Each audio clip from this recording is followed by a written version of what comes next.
வாழ்க்கையை விரும்பியபடி அமைத்துக் கொள்ளும் உரிமை ஒவ்வொரு தனி மனிதருக்கும் உரித்தானதே. ஆனால் அந்த உரிமை அனைவருக்கும் கிடைத்து விடுகிறதா? இல்லை.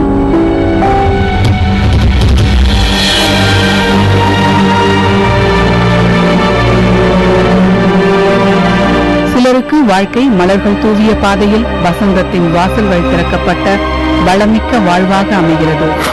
சிலருக்கோ முட்கள் பதிக்கப்பட்ட பாதையில் துயர் படிந்த இருள்மிக்க வாழ்வாக இருக்கிறது.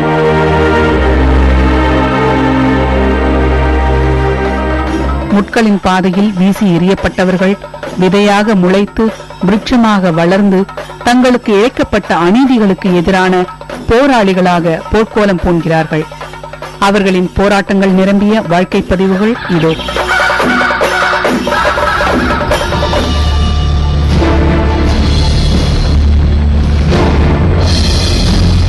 டெல்லியில் ஒரு கல்லூரி மாணவி ஓடும் பேருந்தில் 6 பேர் கொண்ட கும்பலால் பாலியல் வன்முறைக்கு உள்ளாக்கப்பட்டார். இந்த சம்பவம் நடந்து 1 மாதத்திற்கும் மேலாகிவிட்டது. நிர்பயா என்று ஊடகங்கள் பெயரிட்டு அழைத்த அந்த பெண்ணுக்காக டெல்லியில் சாதாரண மக்கள் திரண்டனர். ஊடகங்கள் கோபத்துடன் குரல்களை எழுப்பின. வீதிகளில் இளைஞர்களும் இளம் பெண்களும் தாங்களாகவே ஒன்று கூடி போராடினர்.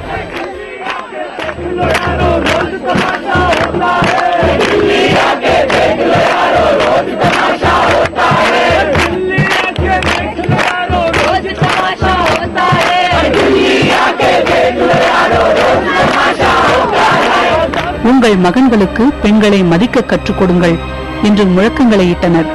பெண்களை மனிதர்களாக மதியுங்கள் என்று வலியுறுத்தினர். நிர்பயா சிகிச்சை பலனின்றி சிங்கப்பூரில் உயிரிழந்த போது வீட்டில் பெண் குழந்தைகள் உள்ள ஒவ்வொரு பெற்றோரும் கண்கலங்கினர்.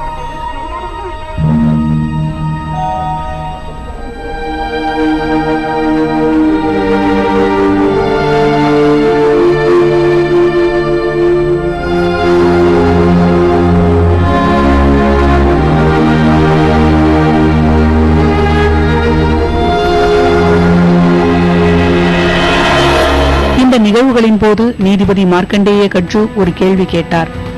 இதே போன்றதொரு சம்பவம் கிராமப்புறங்களில் நடந்திருந்தால் இந்த அளவு வெளிச்சம் பெற்றிருக்குமா? அந்த கேள்வி 1000 அர்த்தங்கள் பொதிந்தது.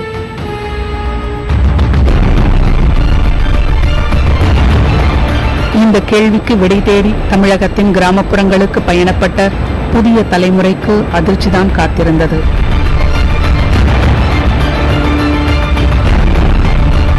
இப்போதும் பெண்களுக்கு எதிராக, பெண் குழந்தைகளுக்கு எதிராக வன்முறைகள் அரங்கேறிக் கொண்டுதான் இருக்கின்றன. வீட்டுக்குள் பெண்கள் சந்திக்கும் வன்முறைகளும் கொடுமைகளும் குடும்பம், குழந்தைகள், வாழ்க்கை என்ற வார்த்தைகளுக்குள் அடக்கப்பட்டு விடுகின்றன. இந்த கொடுமைக்கு எதிராக போர்க்கோலம் பூண்டுள்ள இவர்கள் போராளிகளாகவே காட்சியளிக்கின்றனர். நாம் நேரில் சந்தித்த போராளிகள் விழுப்புரம் மாவட்டத்தின் சில கிராமங்களை சேர்ந்தவர்கள். இவர்களின் தனிப்பட்ட வாழ்க்கை, தனி மனித சுதந்திரம், இவர்களின் எதிர்காலம், ஊடக தர்மம் ஆகிய காரணங்களால் இவர்களின் முகங்கள் மறைக்கப்பட்டிருக்கின்றன. இவர்களின் பெயர்கள், அடையாளங்கள் தரப்படவில்லை. தங்களுக்கு இழைக்கப்பட்ட அநீதிக்காக இன்று வரை போராடிக் கொண்டிருக்கும் இந்த போராளிகளின் வேதனை படர்ந்த வாழ்க்கையை இப்போது பதிவு செய்கிறோம்.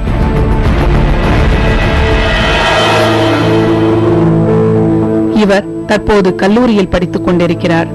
கல்லூரிக்கு செல்வது, படிப்பது தவிர இந்த பெண் செய்யும் முக்கிய வேலை பாலியல் ரீதியிலான பாதிப்புக்கு உள்ளாகும் பெண்களை மன ரீதியாக தேற்றுவதும் வன்முறைக்கு ஆளாகும் பெண்களின் மனங்களை திடப்படுத்துவதுமாகும். அது மட்டுமல்ல, குடும்ப வன்முறைக்கு ஆளாகி தஞ்சமடையும் குழந்தைகளுக்கு பாடம் சொல்லிக் கொடுப்பது. விழுப்புரம் மாவட்டத்தில் பெண்களுக்கு எதிரான போராட்டங்களில் பல சமயங்களில் இந்த இளம் பெண்தான் முன்னிற்கிறார். போராட்ட களங்களில் தலைமை ஏற்கும் இந்த இளம் பெண்ணின் கடந்த கால வாழ்க்கை வேதனையின் வடுக்கள் பதிந்த துயரக்கதை.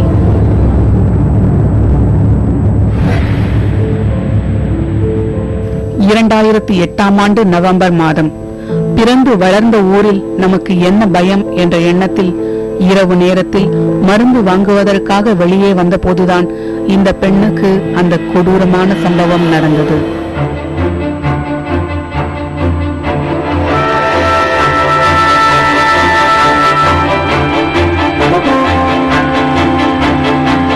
போற வழியில அந்த பையன் கூப்பிட்டு பேசினான்.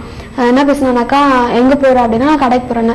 வா நானும் தான் வரேன்னா. நீ தேவை, நான் என் வீட்டுக்கு போறேன் அப்படின்னு சொல்லிட்டு நான் மாத்தி சொல்லிட்டு வீட்டுக்கு போலான்னு போனேன். அதுக்கப்புறம் அவன் கண்ணத்துல அடிச்சான், அது மட்டும் தெரியும். அதுக்கப்புறம் பார்த்தா அந்த குப்பமேட்டுல கை கால் ரெண்டுமே கட்டி வாயில கர்ச்சிப் வச்சு அழுத்தி வச்சிருந்தாங்க. அது எப்படின்னாக்கா, அந்த குப்பமேட்டுல முடிவு பிடிச்சி இப்படி இழுத்துட்டு போனாங்க. பஸ் ஸ்டாண்டுக்கு எடுத்தாப்புல அங்க ஒரு மொட்டை மாடி இருக்கு, 3வது மாடி, வெறும் டெரஸ் தான். அங்க தூக்கிட்டு போயிட்டான். அங்க வந்து கூப்பிடுறதுக்கும் அதாவது என்னால முடியவும் இல்லை, சுத்தமா கட்டி போட்டாங்க, எதுவுமே பண்ண முடியல.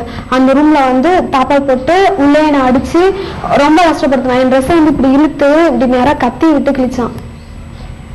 கத்தி விட்டு கிழிச்சு அந்த நேரத்துக்கு என்னால கத்தவும் முடியல, யார்ட்டையும் கூப்பிடணும்னாலும் ரொம்ப கஷ்டமா இருந்துச்சு. அந்த சூழல்ல வந்து என்னால கத்ததான் முடிஞ்சதே கண்டி, மற்றபடி இவங்க வருவாங்களா அவங்க வருவாங்க நிறைய எதிர்பார்த்தேன். கடையில எல்லாம் கூப்பிட்டேன், யாருமே அப்போதைக்கு எனக்கு வந்து நான் மட்டும்தான் அந்த இடத்துல இருந்தேன். அந்த பையன் கூட என்ன ஆகும் ஏதாகும் எனக்கு எதுவுமே தெரியாது. அவ்வளவு பயத்திலையும் ரொம்ப கஷ்டப்பட்டுட்டு இருந்தேன். அந்த ஒற்றை நாள் இரவின் ஒவ்வொரு கணமும் இந்த பெண் சந்தித்தது யாராலும் நினைத்து கூட பார்க்க முடியாத கொடுமை. அந்த எப்படி தப்பிச்சோம்னாக்கா, அந்த மாடியில வந்து எல்லாம் பாத்ரூம் போவாங்க, அங்க வந்து ஏதோ மெரிச்சுக்கிட்டான் அப்படின்னு சொல்லிட்டு அப்போ என்ன இப்படி இப்படிதான் கையில தூக்கிட்டு வந்தான் அவன். என்னால நடக்க முடியல, ரொம்ப கஷ்டம். அப்படியே ஃபுல்லா இங்கெல்லாம் அடிச்சு கடிச்சு ரத்தம் ஊத்தி ஃபுல்லா மேல ஃபுல்லா ரத்தமா இருந்துச்சு. அந்த சூழல்ல அவன் என்ன தூக்கிட்டு தான் என்னால ஒரு அடி கூட எடுத்து வைக்க முடியல. தூக்கிட்டு வரும்போது அவன் காலை மிதிச்சுட்டான். நின்று அப்படின்னு சொல்லி நான் விட்டான். இப்ப வெளிச்சத்துல பாரு நான் அப்படின்னு சொல்லிட்டு பத்தாத்து சாம்பார் பாக்கெட்டா இருந்துச்சு, அவன் கால் மிதிச்சுட்டு விழிச்சிட்டு போனான். அந்த நேரத்துல அந்த கிழிஞ்ச ட்ரெஸ் எடுத்து போட்டு நான் வந்தேன். ஒரு வழியாக விடியும் நேரத்தில் அந்த கொடியவனிடமிருந்து தப்பி வீட்டுக்கு வந்த இவருக்கு குழப்பம். யாரிடம் சொல்வது, என்ன சொல்வது, எப்படி சொல்வது? எங்க வீட்டுல 5 பொண்ணு, நாங்க 2வது பொண்ணு, 2வது அக்கா கல்யாணம் ஆயிடுச்சு. ஏன்னா 5 பொண்ணு, அப்பா வந்து ஏற்கனவே ரொம்ப கஷ்டத்துல இருக்காங்க. அதனால சரி இதை சொன்னா எங்க அவர் தற்கொலை பண்ணிக்குவாரோ அப்படிங்கிற ஒரு பயத்துல நான் யாருக்கிட்ட எதுவும் ஃபர்ஸ்ட் சொல்லல. ஒரு வழியாக புகார் பதிவு செய்யப்பட்டு அந்த நபருக்கு 3 மாத காலம் சிறை தண்டனை மட்டும் கிடைத்தது. ஆனால் அதற்கு பிறகுதான் காட்சிகள் மாறின. நம்பி இருந்த உறவுகளே எதிரிகளாக மாறியதால் தனித்து விடப்பட்டார் இந்த பெண். கேஸ் கொடுத்தது அம்மா அப்பா தான். ஆனா இப்போதைக்கு சூழல் வந்து அவனுக்கு சப்போர்ட் பண்ணிட்டு இருக்காங்க. ஏன்னாக்கா அக்கா கல்யாணத்துக்கு கடன் வாங்கியிருந்தாங்க. அந்த பையனோட ரிலேஷன் தான் அப்பா வேலை செய்யற ஓனர். அந்த ரிலேஷன் தான் அப்பா வந்து கடன் வாங்கியிருந்தாங்க. அந்த பணத்துக்காகவும் இப்ப நான் அதாவது நான் ஏன் இந்த அளவுக்கு இருக்கேன், பெத்தவங்களும் வேணான்னு ஒதுக்கிட்டு வந்திருக்கேன்னா, அந்த நைட்டு சொன்னான் நீ இவ்வளவு சரி என்ன கல்யாணம் பண்ணிக்கிறேன்னு கேட்டதுக்கு அவன் நக்கலா சிரிச்சு, பிச்சைக்காரி நீ ஒன்னால என்ன பண்ண முடியும்னு கேட்டான். ஸ்டேஷனுக்கு கொடுக்க போகும்போது ஸ்டேஷன்ல போலீஸ் யாருமே வாங்கல. கிட்ட இது சாதனம் நடக்கத்தானே, இதுல என்ன ஒரு பிரச்சனை, பொண்ணுங்களோட இருக்குல்ல. இப்போது இவர் முன் சில வாய்ப்புகளை முன்வைக்கிறார்கள் இவரது பெற்றோரும் உறவினர்களும். இவரை இந்த நிலைக்கு ஆளாக்கிவிட்ட நபருடன் சமரசமாக செல்ல வேண்டும், அவருக்கு எதிரான வழக்கை திரும்ப பெற வேண்டும். என்ன சொல்கிறார் இந்த போராளி? நீ கையெழுத்து போடு, சமாதானம் ஆயிடு, நீ வேணா இவனை கட்டிக்க, உனக்கு விருப்பம்னு சொல்ல அவன் பார்த்து வைப்பான், இவன் யார எனக்கு பிச்சை போறதுக்கு. பெத்த பொண்ணு நீ செத்து போ நடு ரோட்ல அம்மா சொன்னதும் வெட்டி போட்டோன்னு அப்பா சொன்னதும் இதுக்கு மேல என்ன வேணும்? இதுக்கு மேல பெத்தவங்க வேணும்னு நினைக்கணுமா? இப்போது தனக்காக வாதாடும் பெண் வழக்கறிஞரிடமே அடைக்கலமாகி இருக்கும் இந்த பெண் தனக்கு நேரிட்ட பாதிப்புகளோடு முடங்கிவிடவில்லை. நான் வந்து எனக்கு இன்னொரு வழி இருக்கு, நான் உருவாக்கிக்கிட்டே, எனக்கு உருவாக்கி கொடுத்தாங்க, அதை நான் யூஸ் பண்ணிட்டு இருக்கேன். ஆனா யூஸ் பண்ணிக்கிட்டு நான் அதுலயும் மேல வளரணும்னு ஆசைப்படுறேன். இதுல வளரும் போது எனக்கு இது பாதிப்பு இருக்கு, இது இருக்கிறதுனால நான் இதையும் வச்சுக்கிட்டு மேல முன்னேறணும்ங்கிறத ஆசை. அப்படி முன்னேறும் போது எனக்கு இது பெருசா தெரியாது.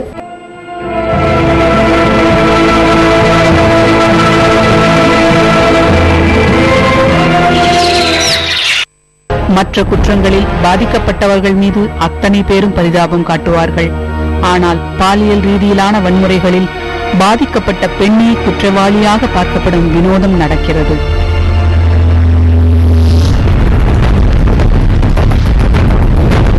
அடுத்து நாம் சென்றது விழுப்புரம் நகருக்கு அருகில் உள்ள இன்னொரு கிராமத்திற்கு.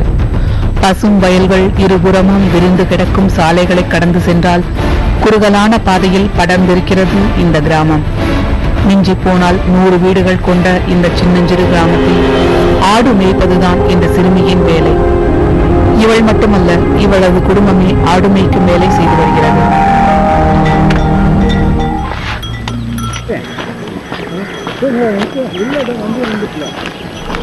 வழக்கம் போல ஆடுகளை மேய்க்கச் சென்ற நேரத்தில்தான் இந்த சிறுமி பாலியல் வன்முறைக்கு ஆளானார். தன்னை போல 3 மடங்கு வயதுள்ள நபரால் பாலியல் வன்முறைக்கு ஆளான அதிர்ச்சியில் இருந்து இந்த 14 வயது சிறுமி இன்னமும் மீளவில்லை. அம்மா ஆடு ஓட்டிட்டு போயிருந்தாங்க, அவங்களுக்கு ஆடு முடிச்சு சொல்லிட்டு ஹாஸ்பிட்டல் போயிட்டு இருந்தாங்க. வீட்டுல வேலை முடிஞ்சு அப்பா வீட்டுல இருந்தாங்க. அப்பா கழிவுகளில் தான் போயிட்டு முயற்சிட்டு இருந்தோம். அப்பதான் வந்து சக மனிதர்களுடன் பேசுவதற்கே அச்சம். அருகில் யாரும் வந்து நின்றாலே மிரட்சியுமாக நிற்கிறார் இந்த சிறுமி. நம்மிடம் பேசுவதற்கே தயங்கிய சிறுமி வலிமிக்க அந்த சம்பவத்தை சொல்லும் போதே கண்களில் கண்ணீர் ததும்பியது. சம்பவம் நடந்து 7 மாதங்கள் ஆகிவிட்டது. சிறுமியை சிதைத்த அந்த நபர் தனக்கே திருமணம் செய்து வைக்குமாறு சமரச முயற்சியில் ஈடுபட்டு தொல்லை தருகிறார். அதையும் மீறி சட்ட ரீதியிலாக அந்த குற்றவாளிக்கு தண்டனை வாங்கி தர வேண்டும் என்கிறார் இந்த சிறுமி. அவங்களுக்கு வந்து ஜெயில போட்டு அவங்களுக்கு வந்து தண்டனை கிடைக்கணும். தனக்கு நேர்ந்தது எப்படிப்பட்ட கொடுமை, அதன் தாக்கம் எப்படி இருக்கும் என்பதை முழுக்க உணர்ந்து கொள்ள முடியாத அளவுக்கு அப்பாவியான இந்த சிறுமிக்கு இப்போது தேவையாக இருப்பது சமூகத்தில் தனக்கு கிடைக்கும் நல்ல பெண் என்ற அங்கீகாரம் மட்டும்தான். அப்பதான் எங்களுக்கும் தெரியாதுங்க. எங்க வீட்டுல எல்லாரும் எப்படியெல்லாம் பேசுவாங்க, எங்க அப்பா பத்தியெல்லாம் எங்க அம்மா பத்தியெல்லாம். இது வரைக்கும் எங்க அப்பா அம்மாவுக்கு 4 பொண்ணு எதுவுமே யாரும் சொல்ல, எல்லாரும் எப்படியெல்லாம் தப்பா பேசுறாங்க. அதுக்கெல்லாம் எங்க அப்பா அம்மாவுக்கு அதுதான் நான் இதுல ஜெயிச்சவங்க எங்க அப்பா அம்மாங்களுக்கும் கொஞ்சம் தைரியமா இருக்காங்க.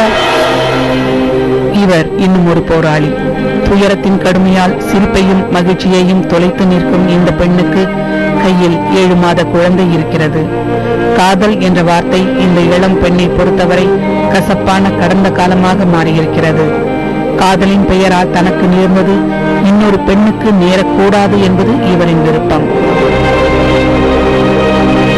2-3 தெருக்கள் கொண்ட அந்த கிராமத்தின் அத்தனை மனிதர்களையும் எதிர்த்து தனக்கும் தன் குழந்தைக்குமான நீதியை கேட்டு நிற்கிறார் இந்த பெண். பேசுறவங்க பேசுவாங்க, நம்ம மனசு வெளியே நம்மளுக்கு தான் தெரியும். அவங்க பேசுறாங்கன்றதுனால நம்ம அதெல்லாம் மறைச்சிக்கின்னு உட்காந்துருக்க முடியாது. இப்ப நான் இதுக்கெல்லாம் அசிங்கப்பட்டிருந்தேன்னா இன்னும் என் கேஸ் கோர்ட்டுக்கு வந்திருக்காது, எனக்கு நியாயமும் கிடைச்சிருக்காது. நாம் இவரை சந்திக்க சென்ற சமயத்தில் அவமானகரமான கீழ்த்தரமான வார்த்தைகளால் அந்த பெண்ணை அக்கம் பக்க வீடுகளில் உள்ள பெண்கள் திட்டியதை பார்க்க முடிந்தது. இதே சூழலில்தான் கிட்டத்தட்ட ஓராண்டாக அந்த பெண் தன் தாயுடன் தன்னந்தனியாக தனக்கான நீதியை கேட்டு போராடி கொண்டிருக்கிறார். இந்த பெண் குற்றம் சாட்டும் அந்த இளைஞரின் தந்தையை நாம் சந்தித்தோம். தன் மகன்தான் அந்த குழந்தைக்கு தந்தை என்பது மரபணு சோதனையில் தெரிய வந்தால் குழந்தையை ஏற்றுக்கொள்ள தயாராக இருப்பதாகவும், ஊடகங்களின் மூலம் தன் மகன் மீது குற்றம் சொன்ன அந்த பெண்ணை ஏற்றுக்கொள்ள முடியாது என்றும் அவர் தெரிவித்தார். ஆனால் காதலிப்பதாக கூறி தன்னை இந்த நிலைக்கு ஆளாக்கிவிட்ட நபருக்கு சிறை தண்டனை ஒன்றே தீர்வாக இருக்கும் என்று கூறுகிறார் இந்த பெண்.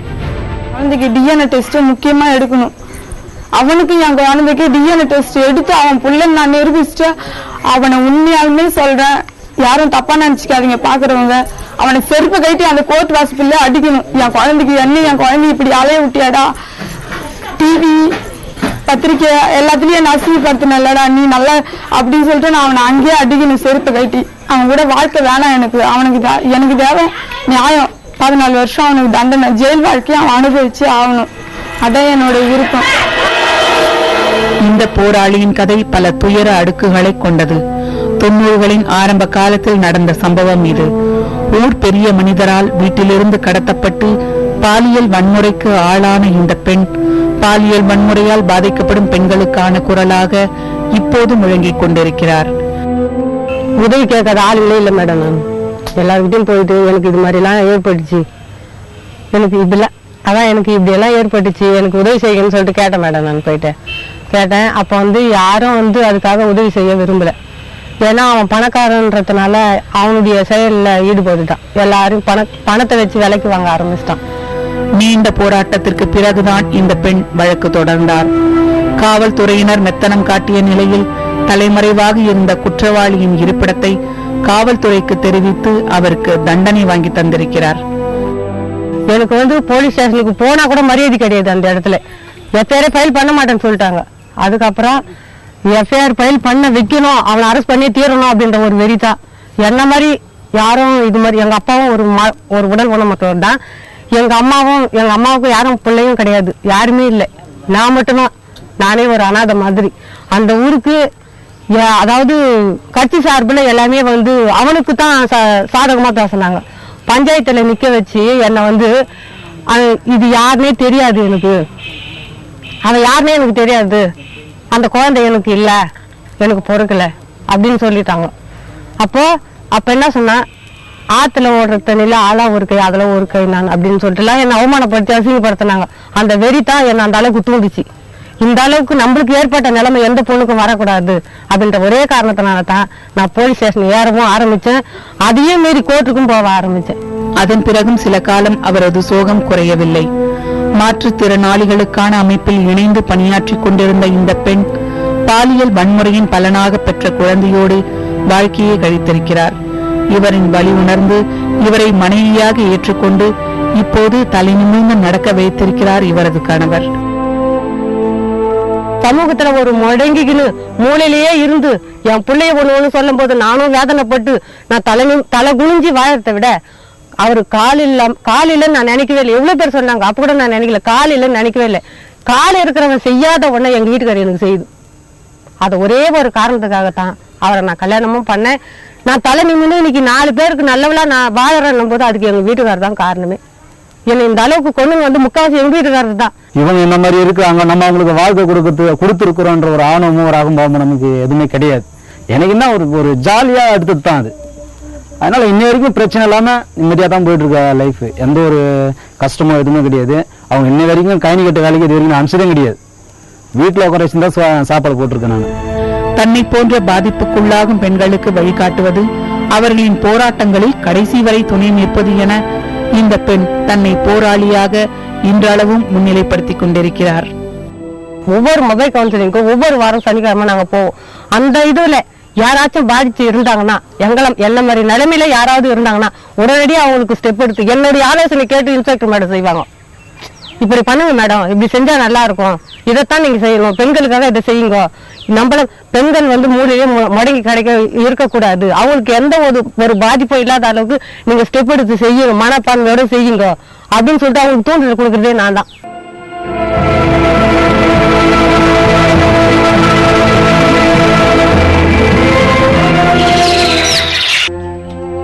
இந்த போராளி தனது மகளுக்கு நீதி கேட்டு கடந்த 6 ஆண்டுகளாக போராடி வருகிறார். இவரது பெண் மணிமேகலை இப்போது உயிருடன் இல்லை. கடத்தப்பட்டு 16 நாட்களாகியும் தனது மகளின் கதி என்னவானது என்று தெரியாமல் தவித்துக் கொண்டிருந்தார் இவர். மகளை தேடித் தருவதாக கூறி கட்ட பஞ்சாயத்து செய்து இந்த குடும்பத்தை ஏமாற்றி பணம் பறித்தது ஒரு கும்பல். வீட்டில் இல்லாத டைம்ல என் பொண்ணை கடத்திட்டு வாங்கி கொண்டு போயிட்டு இருக்காங்க. எங்க இடையில கட்ட பஞ்சாயத்து பேசுறவங்க காசு கொடு, பணம் கொடுங்க, வண்டி கார் எல்லாம் அவங்க சொன்னாங்க. அவங்களுக்கு செலவு பண்ண அவங்க பணம் கேட்டதா கொடுத்தேன். நீ கொண்டு வர நாளைக்கு கொண்டு வரேன் அப்படின்னு சொல்லி ஏமாத்துறாங்க. இவங்களுக்கெல்லாம் பேச்சு கேட்க வேண்டாம், நம்ம போலீஸ் ஸ்டேஷனில் கம்ப்ளைண்ட் கொடுப்போம் அப்படின்னு. போலீஸ் ஸ்டேஷனில் கம்ப்ளைண்ட் கொடுத்து உங்க பொண்ணை உங்க மனைவி உங்க பொண்டாட்டிய உங்க பிள்ளைய அசிங்கம் பண்ண பாக்குது, நீ உங்க மனைவி பேசி கேட்காத அப்படின்னு இந்த கண்ட பஞ்சாயத்து எல்லாம் வீட்டுக்கு வர்ற என் பேச்சு கேட்க விடலை. விடாம ஒரு 15-20 நாளா இத்தடிச்சிட்டாங்க. அதன் பிறகு என் பிள்ளைங்க அங்க போயிட்டு துடிச்சிட்டு இருக்கும்போது நான் இதெல்லாம் கேட்டுட்டு இருக்க மாதிரி இல்லை அப்படின்னு சொல்லிட்டு நானு எங்க உங்க பொண்ணு காணாம போனது அப்படிங்கறதுதான் தெரியுமா? கடத்தப்பட்டுருச்சு கோவாக்குங்கிறது தெரியுமா உங்களுக்கு? காணாம போனதுதான் தெரியும். அதுக்கப்புறம் அவன் கடத்திட்டது தெரிஞ்சு போச்சு. அதுக்கப்புறம் என்னெல்லாம் கொண்டு போனான்னு தெரிஞ்சு போச்சு. அதுக்கப்புறம் நான் தேடி பாக்குறேன், சுத்து வட்டாரம்லாம் தேடி பாக்குறேன். அங்க ஒரு ஊர்ல போயிட்டு புள்ள இருக்குதுன்னு பிடிக்க போனேன். அங்க எங்க வீட்டுக்காரரை அடிச்சுட்டு அங்க இருந்து தப்பிச்சு ஓடிட்டான். ஓடிதான் கோவாயை கடத்திட்டு போட்டான் பிள்ளை. நான் இங்க இருக்கிற கட்டா பஞ்சாயத்து கோவாயை அவங்க முன்ன பண்ண வழி தெரியாது, காரணம் தெரியும், எங்க என்னன்னு தெரியுது அப்படின்னு சொல்லி நான் கொண்டு வர வச்சேன். அவனை அங்கேயே கொண்டு வர வச்சேன். பணம் கொடு, காரு 10 பேர் 20 பேர் வர வேண்டியது, காரு வையணுது. அந்த 10-20 வண்டிக்கு எண்ணெய் போட சொல்ல வேண்டியது, 10-20 பேரும் ஹோட்டல்ல சாப்பிட வேண்டியது. இது மாதிரி ஒரு 10-20 நாளா வளர்த்துட்டாங்க. என்னங்க இந்த மாதிரி வளர்த்துறீங்களே, என் பிள்ளை காணாம போனது, ஒரு நைட்டு தங்கன்னா என்ன வருது, இது என்னன்னு வேலைக்கு தெரியல, உனக்கே நான் தானா வர வைக்கிறேன்னு கட்ட பிரிஞ்சு பேசுறாதுன்னு ரங்கநாதன்றாலும் பணம் பூரா என்கிட்ட வாங்க வேண்டியது 10-15,000த்துக்கு வாங்கிட்டாங்க. விழுப்புரம் மாவட்டத்திலிருந்து கோவாவுக்கு கடத்தப்பட்ட அந்த பெண் 16 நாட்களுக்கு பிறகு கோவாவில் உள்ள மருத்துவமனையில் இருப்பது தெரிய வந்தது. ஆனால் மணிமேகலை ஊர் திரும்பியது உயிரற்ற உடலாகத்தான். மாவட்ட கொண்டு விட்டுருங்க, இல்லைன்னா எங்க பெரியாப்பாட்ட கொண்டு விட்டுருங்க அப்படின்னு கதறுது. அதுக்கப்புறம் அந்த கட்ட பஞ்சாயத்து பேசினவங்க என்ன செஞ்சான்னு தெரியல. அதுக்கப்புறம் அவங்க வீட்டுல தான் இருந்துச்சு பிள்ளையோட ரத்த துணி, சுடிதார எல்லாம் பையெல்லாம், எங்களுக்கும் தெரியாது. அப்புறமா எனக்கு இங்க சுத்து பார்த்தேன், ஓ இவங்க கிட்ட எல்லாமே விஷயம் அடங்கிருக்குன்னு சொல்லி அப்படி சுத்து வந்து பார்த்தா சந்து பக்கம் ஒரு மாதிரி டேபிள் மாதிரி ஒரு பழைய இது போகும், அது மேல இருந்துச்சு எங்க பேக். ஐயோ நாளை என்ன நம்ம பேக் இங்க வந்துருக்குது அப்படின்ட்டு பேக் எடுத்து பார்த்தா சுடிதார்ல ரத்தம் இருந்ததெல்லாம் பிள்ளை எனக்கு அடையாளமா. அம்மா எப்படி இங்கதான் வருவாங்கன்னு தெரிஞ்சோ என்னமோ, அது என்ன சூழ்ச்சி அங்க வந்ததே என் பிள்ளை பழி. போய் எடுத்து பார்த்தா ரத்த பழி, இது எப்படி எங்களுக்கே தெரியாதுன்றா. இப்போதும் தனது மகளுக்கு நேர்ந்த கதியை சொல்லும் போது இந்த தாய் கதறுகிறார். எனக்கு என்னுடைய பிள்ளைங்களுடைய நியாயம் கிடைக்கணும், என் பிள்ளை படுகொலை.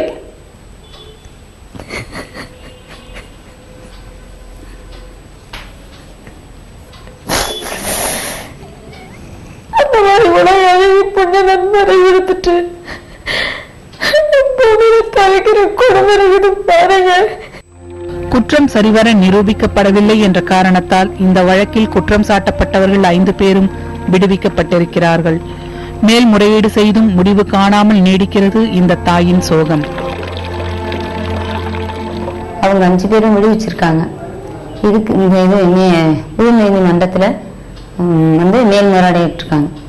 அவங்க கவர்மெண்ட் வக்கீல் மெத்தனம் காட்டுறதுனால இந்த கேஸ் இன்னும் விசாரணைக்கு வராம இருக்கு. என் பொண்ணுடைய நியாயம் கிடைக்கணும், அதனுடைய உண்மைக்காத்த நியாயம் கிடைக்கணும், நல்ல விதமான ஒரு இது நடக்கணும்ன்றதை நான் எதிர்பார்த்துட்டு இருக்கேன். இந்த நிகழ்ச்சியில் நாம் பார்த்த போராளிகள் தங்களுக்கு எதிரான வன்முறையின் பாதிப்புகளை தினம்தோறும் அனுபவித்துக் கொண்டிருப்பவர்கள். இவர்கள் தங்களின் துயரங்களை வெளியே பகிர்ந்து கொண்டவர்கள். ஆனால் பகிரப்படாத, வெளியே சொல்லப்படாத துயரக் கதைகள் ஒவ்வொரு நகரத்திற்குள்ளும் கிராமத்திற்குள்ளும் பொதிந்திருக்கிறது. இப்போது நாம் பார்த்த பெண்கள் அத்தனை பேருமே விழுப்புரம் மாவட்டத்தைச் சேர்ந்தவர்களே. ஏன் இந்த மாவட்டத்தில் இப்படி ஒரு நிலை? பாதிக்கப்படும் பெண்களுக்காக போராடுவதையே வாழ்க்கையாக கொண்டிருக்கும் வழக்கறிஞர் லூசியா இதற்கான பதிலை கூறுகிறார். எல்லா மாவட்டங்கள்லயும் இந்தியாவிலையும் வெளிநாடுகள்லயும் இல்லாம இல்லை, ஆனா பதிவு செய்யப்படுறது அதிகபட்சமா வந்து தமிழ்நாட்டுல விழுப்புரம் மாவட்டத்துல அதிகமா பதிவு செய்யப்படுகிறது, அதிகமா நடக்குதுங்கிறதுல எனக்கு மாற்று இல்லை. இந்த மாவட்டம் வந்து அதிகமா வறுமைக்கு நிற்கிறது. 2வது வந்து இங்க வந்து பொருளாதார ரீதியா மட்டும் இல்ல, கல்வி ரீதியாகவும் இந்த மாவட்டம் பின்தங்கின மாவட்டம். டாஸ்மாக் இங்கதான் அதிகமா விற்பனை ஆகுது. பெண்களுக்கு எதிரான குற்றங்களை தடுக்க கடுமையான சட்டங்கள் பல இருந்தாலும் குற்றங்களின் எண்ணிக்கை குறைந்து விட்டதா?